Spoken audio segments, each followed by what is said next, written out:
আসসালামু আলাইকুম। শুরু করছি অবরুদ্ধ নিশীথ উপন্যাসের প্রথম পর্ব। লিখেছেন তেজস্মিতা মুর্তুজা। রাস্তা পার হওয়ার ক্ষেত্রে অন্তুর তেজ ঠিক বিকেলের রোদের মতোই ক্ষীণ। আব্বু তার হাতটা চেপে না ধরলে চলে না। আব্বুরুস থাকে না সাথে। আজও নেই। এক পথিক চাচার পিছনে রাস্তাটা পার হয়ে দ্রুত রিক্সা ধরল। শীতের রোদ, তবুও খাড়া দুপুরে তাপ কড়া। বোরকা হিজাবের আবরণের নিচে ঘামের স্রোত বেয়ে যাচ্ছিল তার। ভার্সিটিতে ছাত্র পরিষদের কি এক প্রোগ্রাম ছিল। সেসবে অন্তুর ভালো রকমের বিদ্বেষ আছে। কারণ হিসাবে বলা যায় তাকে শেখানো হয়েছে এবং বাকিটা নিজস্ব। অন্তুর ধারণা, ছাত্রলীগ, যাদেরকে দেশের সংখ্যাগরিষ্ঠ অগ্রদূতের নাম দেওয়া হয়েছে, তারা মূলত পঙ্গপাল। দলবদ্ধ হয়ে চলা ঘাসফড়িং জাতকে পঙ্গপাল বলে। 10-15 লক্ষ একত্রে চলাচল করে এবং কোনো বিঘাখানিক জমির ফসলি ক্ষেতকে আক্রমণ করলে খুব অল্প সময়ে ক্ষেতের ফসল খুব ভালো মতোই পরিষ্কার। এক শ্রেণীর লোক অবশ্যই ক্ষেত পরিষ্কারকে বরবাদ করাও বলে। তবে তাদের কথা কানে নেওয়া উচিত না। ক্ষেতের ফসল উদ্ভিদের জন্য ভারী। উদ্ভিদকে স্বস্তি দিতেই হয়তো পঙ্গপাল সব ফসল ভক্ষণ করে পরিবেশের ভারসাম্য রক্ষা করে থাকে। অন্তুর ধারণা, বাংলাদেশের ছাত্রলীগ নামক পঙ্গপাল দেশটা, অর্থাৎ বাংলার আবাদী ক্ষেতের জন্য তেমনি একদল পঙ্গপালের সমান। আম্মুর কল এসেছে কয়েকবার। তার ভাষায় খুব জরুরি কাজ। অন্তু জানে কোনো জরুরি কাজটাজ কিছুই না, কিন্তু ছাত্র নেতাদের মুখ ফুটানো মহাবাণী থেকে মুক্তির একটা সুতো দেওয়ায় সে মায়ের প্রতি অল্প কৃতজ্ঞ। দুপুরের ঝাঁঝালো রোদে বাড়ি ফিরে যে জরুরি কাজটা দেখল অন্তু, তাতে তার মাথা দুপুরের রোদের মতোই উষ্ণ হলো। তাকে দেখতে আসা হয়েছে, প্রায় হয় এমন। মেহমানদের তাকে দেখার ধরন সেই জাহিলি যুগের মেয়ে নামক পণ্য কেনা বেচার মতো। এটা অন্তুর নিজস্ব মত। সে বিষয়টাকে পছন্দ করে না। তারা অন্তুর চুল খুলে ফেলল। একটানে শরীরে জড়ানো ওড়নাটা সরিয়ে গেল। বুক হাত দেখা হলো। না, মেয়ে ফর্সা আছে। অন্তু চোয়ালের পাটি শক্ত করে চুপ করে থাকলো। কিন্তু যখন সালোয়ার উঁচিয়ে তুলতে গেল, মহিলারা ঠ্যাং দেখার উদ্দেশ্যে অন্তুর সীমিত ধৈর্যের বাদ খসল।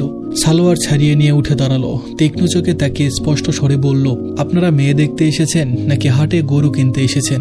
পাত্রর মা হতভম্ব হলেন। অস্পষ্ট মুখে বলে উঠলেন, ও মা, এ আবার কেমন কথা? মেয়ে দেখতে এসে মেয়ের পা দেখতে চাওয়া কি অপরাধ নাকি? অন্তু বলল, জি না, ঠিক অপরাধ না, মূর্খতা। কারণ আমি কুরবানির হাটে তোলা কোনো প্রজাতির গবাদি পশু নয় যে সবচেয়ে নিখুঁত, আকর্ষণীয় গায়ের রঙওয়ালা, মাংস বেশি, হুষ্টপুষ্ট দেখে কিনে নিয়ে যাবেন। স্পষ্ট ঝরঝরে শুদ্ধ ভাষা অন্তর মুখে, কিন্তু ভাষা কর্কশ। পাত্রর ফুপু মুখ কেমন করলেন। বললেন, কোন দেশে কথা যে মেয়েকে ভালোভাবে দেখা যাবে না, নাকি কোনো দোষ আছে? তাছাড়া কোনো মেয়ে আছে যে পাত্রপক্ষের মুখের উপর এমন বদমিয়াসের মতো কথা বলে? আশ্চর্য, মেয়ে তো দেখছি, দেখতে আসছি তো দেখবো না? অন্তু বলল, জি নিশ্চয় দেখবেন, দোষ থাকা তো চলবে না। দরকার পড়লে মেয়ের দেহের প্রতিটা কোষ পর্যবেক্ষণ করা মেশিন এনে দেখবেন। পরনের সালোয়ার ঠ্যাঙে তুলে তারপর ঠ্যাং দেখবেন ফর্সা কিনা, রাইট? ওনারা মুখ বিকৃত করে বসে আছেন।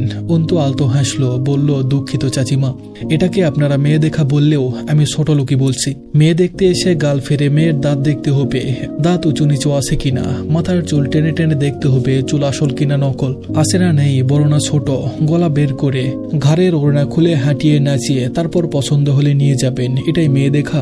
অথচ বলুন তো, আমি যা যা বললাম তা শুনে এমন লাগলো না যে কোনো গৃহপালিত পশুর বর্ণনা দেওয়া হচ্ছে? খরিদ্দার এসেছে গোয়াল থেকে পশু খুলে নিয়ে যেতে। অপমান, অসন্তুষ্টি এবং বিরক্তি লেগে আছে তিনজনের মুখে। ছেলের ফুপু মুখ খুললেন, বলল, তো কিভাবে মেয়ে দেখে? তুমি শেখাও কিভাবে মেয়ে দেখে। কথাটা বলে মুখ ঝামটি মারলেন মহিলা। রাবেয়া অন্তর দিকে চোখ গরম করে তাকাচ্ছেন। ঘরে পাড়ার মহিলাও আছে কয়েকজন, পাশে ঘটক মহিলা বসা। তিনি বললেন, এ কেমন কথা কও মেয়ে? দেখতে আইলে একটু ভালো কইরাই দেখে মেয়ে, না দিকে শুনি আবার নিয়ে যায় নাকি? বাড়ির বউ হবে বলে কথা। অন্তুর কাছে কথার জবাব আছে। দেখে শুনে নিয়ে যাওয়াটা দোষের নয়, তবে দেখার মধ্যে মার্জিত এবং শালীনতা ব্যাপার তো আছে। মহিলাগুলো রীতিমতো তাকে অসম্মানজনকভাবে মেয়ে দেখার নামে এক প্রকার অপমান করছে। একটা মেয়ের পাত্রপক্ষের সম্মুখে মেয়ের আত্মমর্যাদা মূল্য শব্দের অস্তিত্ব নেই, যাকে ঘুরিয়ে ফিরিয়ে বাজিয়ে দরদাম করে পছন্দ হলে দয়া করে কিনে নিয়ে যাওয়া হবে।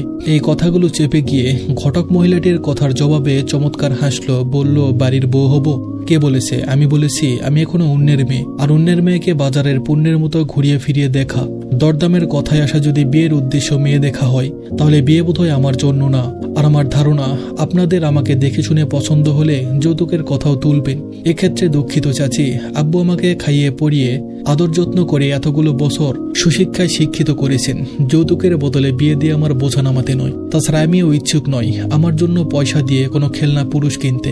পাত্রের মা অন্তুর মায়ের দিকে তাকিয়ে এবার কড়া স্বরে তাচ্ছিল্য করে মুখ বিকৃতি করলেন। বললেন, আপা, সে আপনি মেয়েকে যতই শিক্ষিত করেন আদর্শ শেখাতে পারেননি। এরকম মেয়ে কার ঘরে যাবে আল্লাহ মাহবুব জানে। আপনার কপালে কি আছে এই মেয়ে নিয়ে আল্লাহ জানে। অন্তত কোনো ভদ্র পরিবারে তো যাবে না। অন্তু দীর্ঘশ্বাস ফেলল, বলল, আত্মসম্মানহীনতা যদি আদর্শ হয়, আমি বারবার অভদ্র এবং জঘন্য আদর্শে পালিত এক মেয়ে। ক্ষমা করবেন এই বেয়াদবকে। অন্তু আর বসল না। সকলের বিভিন্ন রকম দৃষ্টিকে পিছনে ফেলে এগিয়ে গেল নিজের রুমের দিকে। তার নামে সমাজের ওটা কথা রেহাত কম নয়। প্রতিনিয়ত লোকে তাকে আলোচনায় রেখেছে। অন্তুকে তার মা বাবা মানুষের মতো মানুষ করেছে। নষ্টামে, ভ্রষ্টামে, বেয়াদব, অসভ্য, আদর্শহীন। ভার্সিটিতে পড়িয়ে মিনিস্টার বানাতে চায় মেয়েকে। পাড়ার লোকের দেওয়া টাইটেলের অভাব পড়ে না অন্তুর ভাগে। কিছুক্ষণ পর সকলকে বিদায় করে রুমে এলেন রাবেয়া বেগম। তিনি কিছু বলতে যাবেন, তার আগেই অন্তু বলল, এরকম লোকদের সামনে বসানোর জন্য তুমি আমায় টিউশনি কামাই করিয়ে বাড়ি ডেকে আনলে। তোমার আক্কেলকে আর কতটা সাধুবাদ জানাবো আমি আম্মা। রাবেয়া বেগম অসন্তুষ্ট স্বরে বললেন, একটা থাপ্পড় মারবো বেয়াদব মেয়ে। দিন দিন বেলেহাজ হয়ে যাইতেছ তুমি। বেশি লাইট দিয়ে ফেলতেছি নাকি আমি? আর কয়টা পাত্রের সামনে আমার মানিজ্যত নষ্ট করবি তুই? মা হিসাবে তোকে পার করতে চাওয়ার কোনো হক আমার নেই? পাড়ার লোকে একের পর এক কথা বলতে ছাড়তেছে না প্রতিদিন। সেসবই তো শুনতেছিস। তুই পরিস্থিতি বুঝবি কোন দিন। বেকায়দা মেয়ে লোক জন্মেছে আমার পেটে। অন্তু দীর্ঘশ্বাস লুকিয়ে হাসল, বলল, আম্মা, তোমার তো সবসময় আমার উপর অভিযোগ থাকে।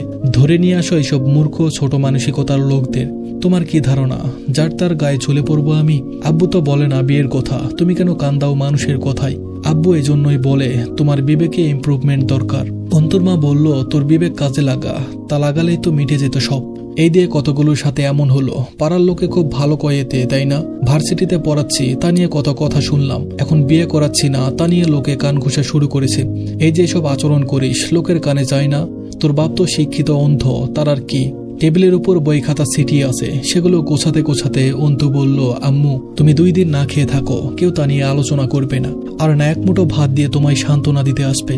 কিন্তু যখন তুমি নিজের মতো করে কিছু করতে চাইবে, সেটা তাদের আলোচনায় খোরাক চোকাবে। তাহলে যেই মানুষরা তোমাকে কষ্টের আলোচনা করে সুখের রূপ দিতে পারে না, তাদেরকে তোমার ভালো থাকাকে কেন খারাপ থাকাতে বদলাতে সুযোগ দিবে? শেষের দিকে কঠিন হলো অন্তুর কণ্ঠস্বর। রাবেয়া বেগম বললেন, তুই এত অবুঝ কেন অন্তু?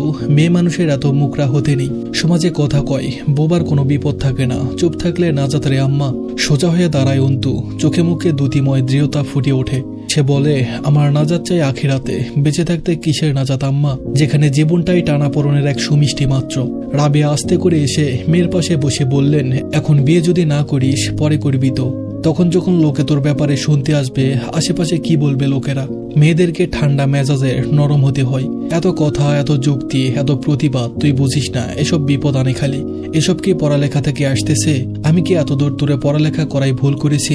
কিছুক্ষণ চুপ থেকে মুচকি এসে অন্তু স্বাভাবিক কণ্ঠে বলল, আমাকে অন্তু থেকে অ্যাডভোকেট মেহজাবিন আরমিন অন্তু হতে এমন বহু চড়াই উতরাই পেরোতে হতে পারে।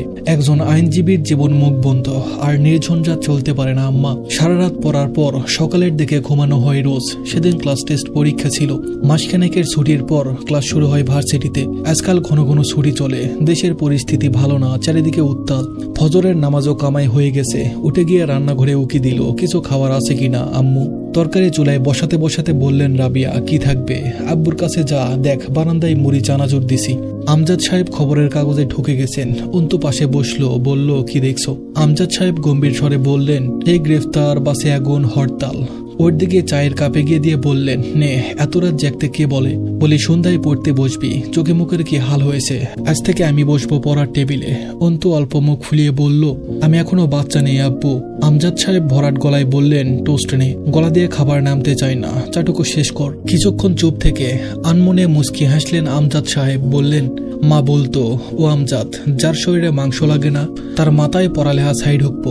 আয় তো পাকা আম আনছে তোর আব্বা, দুধ ভাত মাখাইছে, আয় পরে পড়বি। দাদিকে অন্তু দেখেনি। আব্বুর দিকে অনিমেষে চেয়ে থাকলো। গম্ভীর এই মানুষটা যখন স্বল্প হাসেন, সৌম্য পৌরা চেহারায় যে জ্যোতি ফুটে ওঠে, আর ওই মেহেদি দেওয়া দাড়ির নিচে চক